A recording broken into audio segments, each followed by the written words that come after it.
Ladies and gentlemen, good afternoon. At this time, I would like to introduce our next keynote speaker, Major General John George, Deputy Director, Chief of Staff, Futures and Concept Center, Army Futures Command. Please help me welcome Major General John George.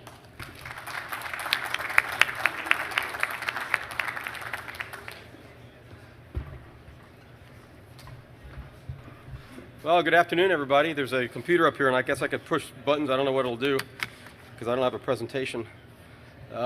So Wednesday, 1400. It's about an hour and a half from when we actually learned the winners, right? That are here in this section of the hall. Everybody's like waiting with bated breath. Too bad that I can't actually accelerate that. I could talk for an hour and it wouldn't slow it down. I could talk for 5 minutes and it wouldn't accelerate it. But I'm also recognize that this thing normally about this point starts winding down, right? So on a Wednesday at AUSA, a lot of people are picking up, packing up, and trying to head out. So my comments really are fairly brief. I know that if you've been in this room before for any of the other presentations, General Wynn's talked, General Burden talked, I think General Stats talked, and so you probably have already heard all the smart things that anybody could say, and I probably won't repeat any of those. And but I'm really happy to be here. And so for those that are around the room that are doing the presentations, that are competing, I just want to say thank you. I was able to sit in and listen to a couple of the presentations a couple days ago from the xTechSearch 3.0, I think, presentations. And what I really liked and what I found fascinating was the enthusiasm, the novel ideas, truly hearing innovative approaches, and it wasn't large companies. There were small companies where like the whole company was here doing the presentation, and it was like 3 people, and that was really good to see. And I also sat through a small business session this morning where General Murray, Dr. Jetty both had a chance to speak to figure out really, truly, how do we break down the barriers to create opportunities for small businesses, innovators, folks that are represented around the room here to get out and get heard. And so that's what I think this is all about. So very creative, innovative, some provocative demonstrations, and I had a chance to do a little hands-on, seeing some of the technologies that folks are working on. And so it was really encouraging for me personally, and I was excited to see how far we've been able to take this xTechSearch. We started this, and it wasn't called xTechSearch about 4 or 5 years ago. John, what did we call it 4 or 5 years ago? The Find. It was the Find. So we've evolved in our naming, in our naming convention. That just means things are better.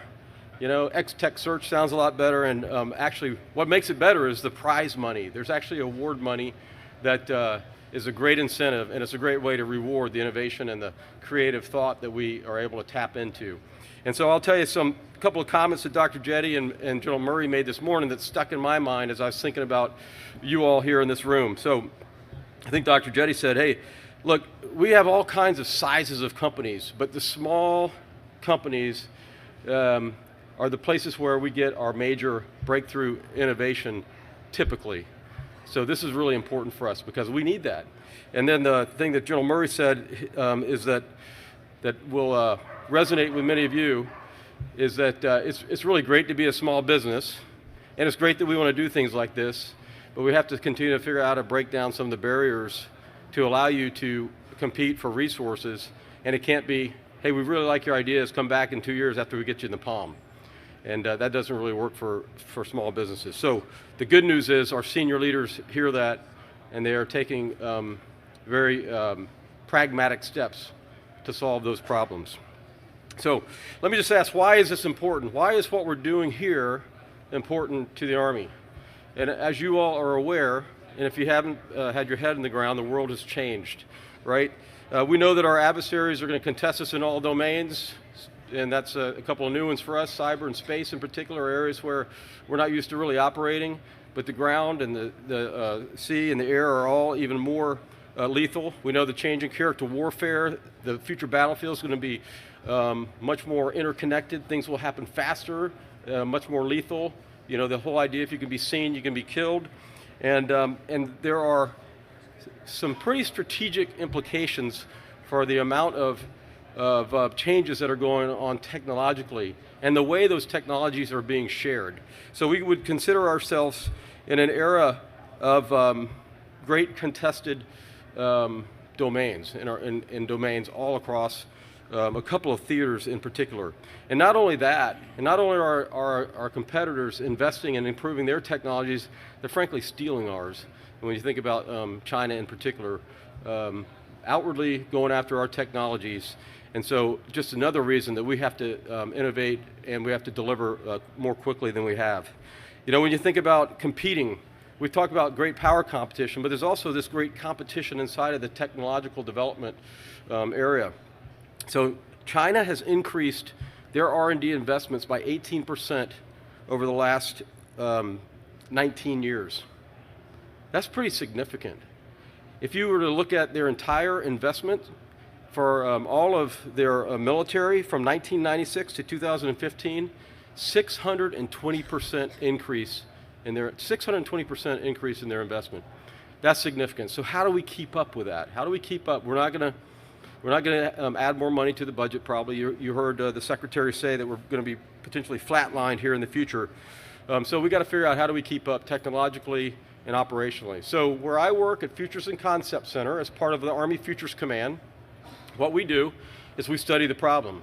We studied what Russia did with the Ukraine and with Crimea. We've been learning more about the challenges in Indo-PACOM, and we look at the future and we try to determine what the future operating environment is going to be like. And we determine the nature of that future operating environment and how we must operate to be successful in the future. So we came up with a concept. How do we operate and how we fight differently in the future? It's called multi-domain operations, and I know everybody's heard that, and I won't go through the details on what that means, but it essentially means that you have to compete well in the great power competition so that you don't have to enter into armed conflict, and should you go into armed conflict, you must be able to prevail in that armed conflict. And so we've got to have technologies to be able to do that. We war game, we conduct modeling and simulation with a projected future in those environments, 2030 and beyond, and we look at, with new formations, with new ways of fighting, with new technologies, how well do we do, and where do we need more help? And technologies is a major component of that, as well as the organizational structure of our formations. And so multi-domain operations really tells us how we have to fight differently in the future. But what we need help with, in some cases, is what do we fight with differently in the future? And that's where I think you all come into play with your innovation and your ideas. So we're in competition for technology, game-changing technology. And what I would say, this is a race akin to the Cold War when we were dealing with nuclear challenges and space races. We need to expand our marketplace of ideas. We have to do that across multiple opportunities, and this is one of those, so that we can tap into your creative thought. And then, like I said, we've got to break down every barrier and uncover every rock as we're looking for capabilities and technologies that will be helpful for the Army to operate in the future. So those breakthrough, and did I push a button? Are we doing something up here? Okay.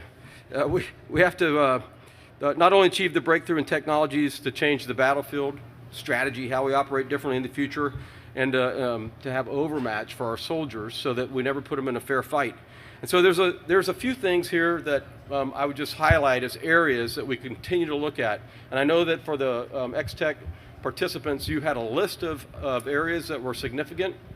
And this is another list of areas that comes from the Futures Command itself that I think are important to continue to look at. So we said disruptive energetics in achieving greater than 2 times energetic energy over smaller footprints, for example. RF electronic materials, taking advantage of optical and thermal properties of diamond materials for directed energy. Quantum, optimized information transfer, sensing, and communication with unparalleled security. Hypersonic flight, aerodynamics, materials and processes. Artificial intelligence, of course, AI. Increasing speed and agility in which we respond to emerging threats. And frankly, with artificial intelligence, the one problem that we really need to get after to solve is something we call multi-domain command and control, or joint all-domain command and control. So the ability for our formations to enable any shooter through any sensor, through any command and control node in near real time with appropriate authorities on the battlefield.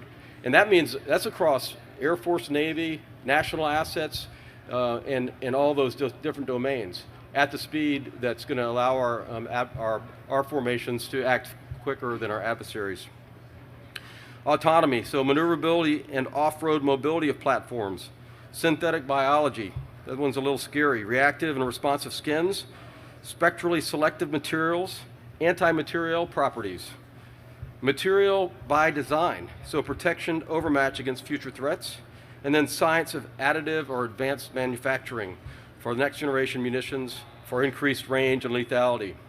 I also listened to a presentation today that had a couple of unique panel members. So Nadia Shadlow, she said that speed is a measure of power. And then Gwen Shotwell, the SpaceX COO, she said that speed is everything.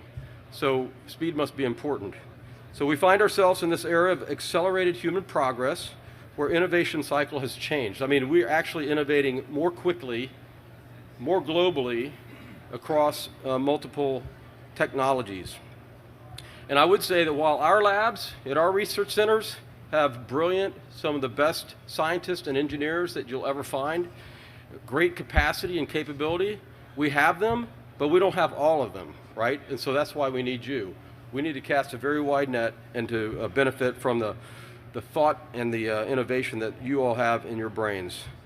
And so we recognize that DoD is no longer the sole innovator. In fact, in many ways, we must rely on innovative thoughts from you all, as well as our private sector leads to get through the technological breakthroughs.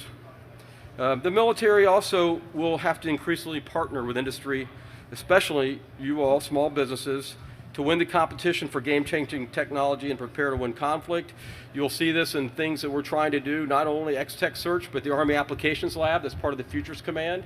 So the Army Applications Lab, if you haven't done so and you're interested in seeing what their problem sets are, go to aal.army and look at their list of problems. You can sign up on there, you can send them your contact information, you can send them white papers, and they're going to respond to you and try to make a contact and a connection to enable you to understand what their problem is, and then for you to understand from a military perspective how you can help solve those problems. So they're the ones who run the Capital Factory in Austin, and so that's another place where frankly they're going to serve sort of as a concierge service. Dr. Jetty this morning said for small businesses and folks that are innovators, it's sort of like taking your glasses off and walking into a room and it's all a little bit cloudy. And that's the way it is when you have to deal with the military and the Department of Defense. So what we really want to do is provide these concierge services that essentially help walk you through the process. AAL set up to do that, and this xTechSearch connection is also helping you to do that. You know, CCDC has worked through Army Research Lab to create these open campuses. They also are able to conduct CRADAs. They have pitch days, industry days, and even the newly formed Rapid Capabilities and Critical Technology Office is doing hypersonics and directed energy, are having industry days and pitch days and culling down from white papers to start a conversation. So it's happening in a lot of places, and it's hugely important for us. So just to kind of wrap up here, and then I'll take any questions that anybody has.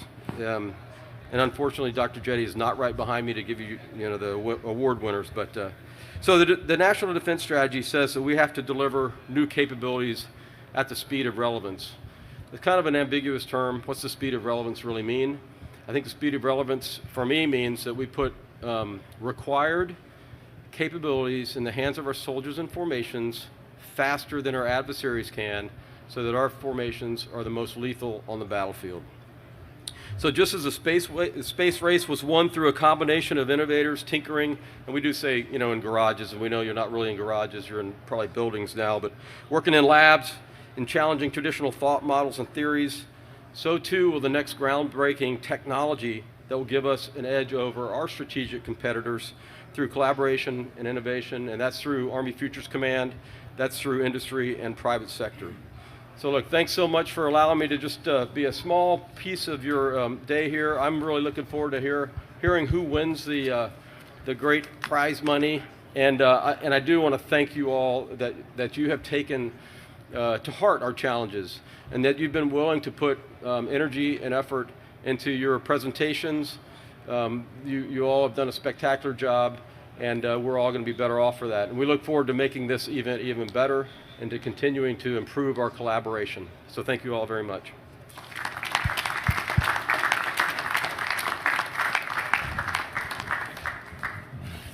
Any questions? My wife's in the front row. She might have to ask me one if somebody else doesn't. I don't know. Okay, great. Well, y'all have a great day. I hope the rest of your event here this afternoon is great and you get home safely. Thank you all.